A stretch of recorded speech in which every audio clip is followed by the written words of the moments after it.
lancer l'alerte, c'est en fait publier une information. Publier une information qui est suffisamment grave, suffisamment importante pour la société et d'intérêt général. En fait, un lanceur d'alerte, il se met à l'épreuve de devoir démontrer que son acte, en fait, rencontre un intérêt qui le dépasse. Un bien commun, comme on dit aujourd'hui, une valeur universalisable, les droits de l'homme, le droit à avoir un environnement sain, par exemple, etc., etc. On a un salon donc, qui rassemble environ une centaine d'intervenants qui viendront pour débattre, échanger avec le public entre eux au cours de 22 rencontres sur des thématiques complètement différentes.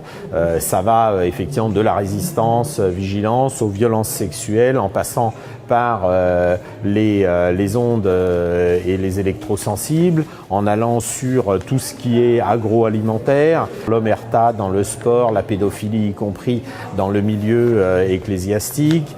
Parmi l'ensemble de ces rencontres, une table ronde, moi salarié lanceur d'alerte, avec des salariés qui ont lancé l'alerte, quelle est leur expérience et quelle est cette relation complémentaire entre un journaliste comme Pedro da Fonseca qui a fait un reportage et qui vient apporter des éléments de preuve complémentaires à un Karim Ben Ali qui ne les avait pas collectés. Et voilà comment on recycle les déchets à Florence, chez Arcelor. Depuis 6 ans, je me bats pour l'indemnisation des victimes. Cette histoire n'est pas une histoire en l'air, c'est pas une histoire qui est abstraite. C'est une histoire qui concerne des milliers de gens qui ont été empoisonnés et qui en vivent au quotidien les conséquences, parfois absolument dramatiques. En fait, s'il n'y avait pas tous ces gens pour prendre la parole, parfois on a le sentiment qu'on tombe dans une espèce de, vous savez, de silence généralisé, un peu avec la novlangue qui viendrait expliquer tout ce qui se passe.